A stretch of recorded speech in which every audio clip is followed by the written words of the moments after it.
최근 들어 한국에 대한 일본의 기류가 미묘하게 변하고 있는 상황들이 여기저기서 나타나고 있습니다. 9월 28일 도쿄 히비야 공원에서 열린 양국 문화교류 행사인 한일축제 한마당에는 아베 신조 내각의 핵심 관료와 집권 자민당 의원이 대거 참석하였습니다. 특히 관광청을 관장하는 아카바 가지요시 신임 국토교통상이 장관으로는 유일하게 참석하였는데 현직 장관이 이 행사를 찾은 것은 2015년 기시다 구미오 외상 이후 4년 만에 처음이라고 합니다. 이 자리에서 아카바 국토교통상은 한국에 대해 일본의 문화를 전해준 은인의 나라라고 언급하였습니다. 그가 관광 문제를 담당하고 있으며 최근 일본 방문 관광객 감소에 대한 어려움을 극복하기 위해 한국 관광객을 다시 유치하려는 의도에서 나온 발언이라는 것을 감안하더라도 최근까지 강경했던 일본의 공식 태도와 결을 달리하는 파격적으로 유화적인 발언이라는 점에서 이 발언의 배경이 무엇인지 관심을 갖게 합니다. 또한 28일자 요미우리 신문은 자민당의 2인자인 니카이 간사장이 27일 한 TV 방송에서 원만한 외교를 위해 한국도 노력할 필요가 있지만 우선 일본이 손을 내밀어 양보할 수 있는 것은 양보해야 한다고 하면서 한국의 말도 잘 듣고 대응하는 도량이 없으면 안 된다고 하였다고 보도하였습니다. 자민당의 간사장이라는 자리는 총리를 대신해 당의 운영 및 선거 대책 등 당무를 총괄하고 당의 자금을 쥐고 있는 요직입니다. 니카이 간사장은 아베 신조 총리의 핵심 측근이며 아베에 이어 자민당 2인자의 위치에 있지만 친한파로 알려져 있습니다. 그렇다고 해서 이 발언이 아베 총리의 의사에 반해서 의미 없이 돌발적으로 이루어진 것이라고 생각하기에는 무리가 있습니다. 왜냐하면 이보다 앞선 지난 7월 31일 무소속 서청원 의원을 단장으로 하는 10명의 한국 국회의원들이 의원 외교를 통해 일본 주요 인사들을 만나 수출 규제 문제를 해결할 목적으로 방일하여 오후 5시에 니카이 간사장과 만나기로 약속하였습니다. 그런데 약속 시간을 단 14분 남겨둔 오후 4시 46분 니카이 간사장은 약속을 일방적으로 취소하고 다음 날로 연기하였고 다음 날 8월 1일에도 또다시 면담 일정을 일방적으로 취소하고 우리 국회의원들을 문전박대하였습니다. 그러면서 한국의 국제법 위반 사항을 시정하라며 강경한 자세를 보였던 그가 이처럼 태도를 180도 바꾸어 한국에 대한 양보를 언급한 것은 이례적이라는 분석입니다.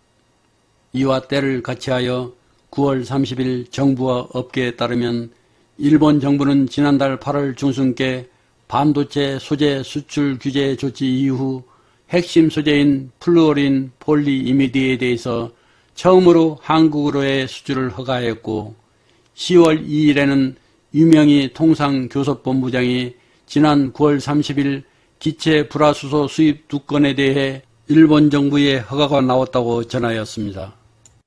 기체 불화수소에 대한 수입 허가는 수출 규제 강화 조치 후 8월 말에 삼성전자가 처음으로 받은 이후 두 번째입니다.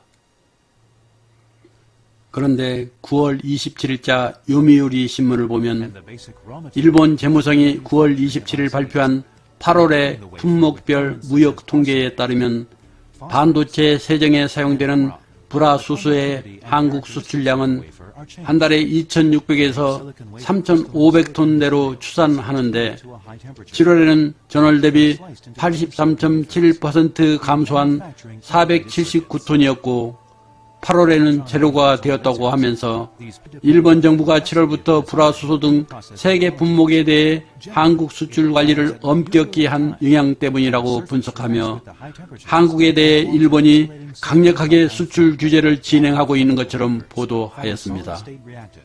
하지만 일본 정부는 규제 한 달여 만인 8월 7일과 19일에 포토 레지스트에 대해 2건의 수출을 허가한 데 이어 8월 말에는 불화수소에 대해서도 수출을 허가하였고 마지막 남아있던 플루오린 폴리이미드에 대해서도 8월 중순에 한국으로 수출을 허가하였으며 9월 30일에는 추가로 SK 하이닉스와 삼성의 기체 불화수소 수출을 허가한 것입니다.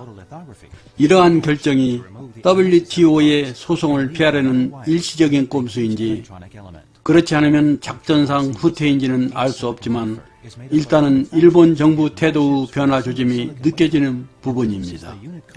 또한 때마침 9월 30일 트리엔날레 실행위원회가 평화의 소녀상 전시를 10월 6일부터 8월 사이에 재개하기로 하였다는 소식도 들려옵니다. 일본 최대 규모의 국제예술제인 아이치 트리엔날레 2019 행사 가운데 기획전으로 들어가 있던 평화의 소녀상 전시가 시작된 지 사흘 만에 일본의 우익들의 전시 중단 요구와 협박, 심지어 관객과 전시장에 대한 테러 예고 등을 빌미삼아 실행위원회 측에서 전시를 중단하였었는데 거의 2달 만인 10월 6일부터 8일 사이에 전시를 재개하기로 결정한 것입니다. 왜 일본 정부의 강경했던 기류가 이처럼 슬며시 변하고 있는 것일까요? 바로 일본의 심각한 경제 상황 때문입니다. 일본은 오랜 재정 적자로 인해 국가 채무가 GDP의 250%까지 누적되어 있는 상태입니다. 더군다나 현재 일본의 내수 경기를 들여다보면 더욱더 암울한 먹구름이 드리워져 있습니다. 이러한 환경에서 아베 내각은 국가 채무를 줄이기 위해 2019년 10월 1일부터 소비세를 8%에서 10%로 2% 인상하였습니다. 경제 전문가들은 이 조치로 인해 현재 침체되어 있는 일본의 경기가 더욱더 위축되어 일본의 내수 경기가 한층 더 어려워질 것이라고 예측하고 있습니다. 이와 같은 상황에서 한국인 관광객의 감소와 일본 제품 불매운동은 현재의 일본 경제에 적지 않은 부담으로 작용하고 있기 때문에 하루빨리 이 문제를 적극적으로 해결해야 한다고 각계에서 우려의 목소리가 터져 나오고 있는 상태입니다. 실제 상황을 살펴보겠습니다. 일본 관광 불매운동으로 우리나라에서 가장 가까운 일본 섬인 스시마, 즉 대마도가 직격탄을 맞고 있습니다. 작년에 인구 3만인 이 작은 섬을 찾은 외국인 관광객이 약 53만 명이었는데 이 가운데 41만 명인 80%가 한국인이었습니다. 지난 2017년 대마도를 찾은 한국 관광객들이 소비한 금액은 약 79억 4천만 원, 우리 돈으로 880억 원에 달하였습니다. 그런데 한국인의 발길이 뚝 끊기면서 이대로 가다간 섬 전체가 도산할 수도 있다는 충격적인 말까지 나올 정도로 대마도 경제가 심각해졌습니다. 부산과 대마도를 왕래하는 여객선사는 원래 6곳이었는데 관광객들이 줄어들면서 최근 4곳이 운항을 중단하였습니다. 한때 한 달에 2,000대씩 예약이 밀려들었던 렌터카 업체의 사장은 요즘에는 일주일에 겨우 서너 대 나간다면서 이 사태가 지속된다면 6개월도 못 버틸 것 같다고 탄식하였습니다. 평소 한국 관광객들이 줄을 설 정도로 인기가 많았던 식당도 한국인은 아예 보이지 않습니다. 이 지역에 있는 한 호텔 사장은 마을 전체가 썰렁해졌어요.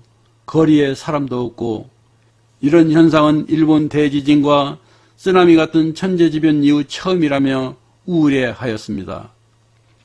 일본 정부 관광국이 25일 발표한 주요 공항 항구별 방일 한국인 여행자 수를 보면 지난달 대마도 남쪽 이즈하라항으로 입국한 한국인은 지난해보다 91.1% 감소한 1,100명에 불과했고 같은 기간 히타카스항을 통해 입국한 한국인도 76.4% 감소한 6,500명이었습니다. 급기야 대마도 시장은 대마도 시청을 방문한 에토 담당상과의 면담에서 한국인 관광객 감소가 지역 경제에 심각한 영향을 미치고 있다며 재정 지원을 요청했고 에토 담당상도 그 요청을 진지하게 받아들여 구체적인 해결책을 검토하겠다면서 지원하는 방안을 모색하겠다고 밝혔습니다. 스시마 시청 관계자는 저희가 한국에 가서 한국 관광객 유치 캠페인이라도 하고 싶어요. 제발 스시마시에 와달라고 라고 호소하였습니다. 그런데 한때 이 대마도는 넘쳐나는 한국 관광객에 대해 일부 업주들이 한국인 사절 편말을 붙여 혐한 논란을 일으키기도 하였던 곳입니다. 당시 현지 매체 제이캐스트는 스시마의 번화가인 이즈하라에는 한국인 거절 안내문이 늘어나고 있다고 전하면서 저희는 일본어밖에 할 수 없습니다. 한국인 고객께서는 출입을 삼가기 바랍니다. 일본어를 말할 줄 아는 사람을 동반하십시오라는 안내문들이 걸렸다고 하였으며 후지TV 아침 방송에서도 리포터가 실제로 현장에 나가 몇몇 음식점의 출입문 등에 한글로 한국인 고객에 대한 주의사항입니다 와 같은 안내문이 여기저기 걸려 있는 것을 보도하였습니다.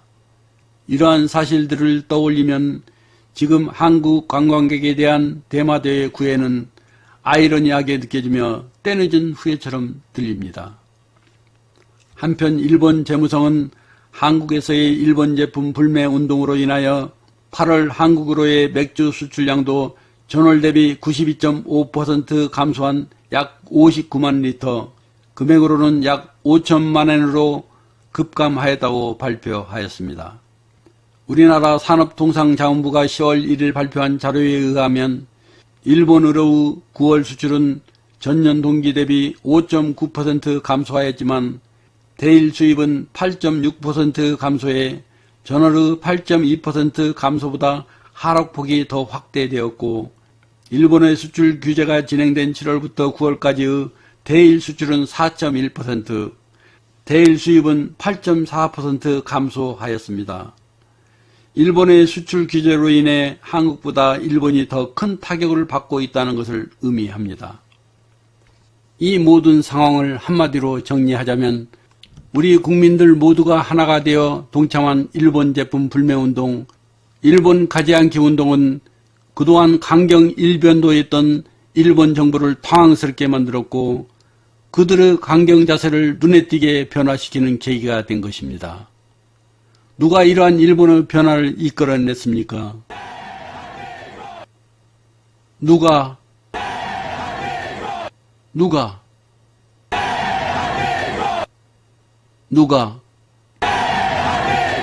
우리 모두가 대한민국이고 여러분 모두는 대한민국의 영웅들입니다. 감사합니다.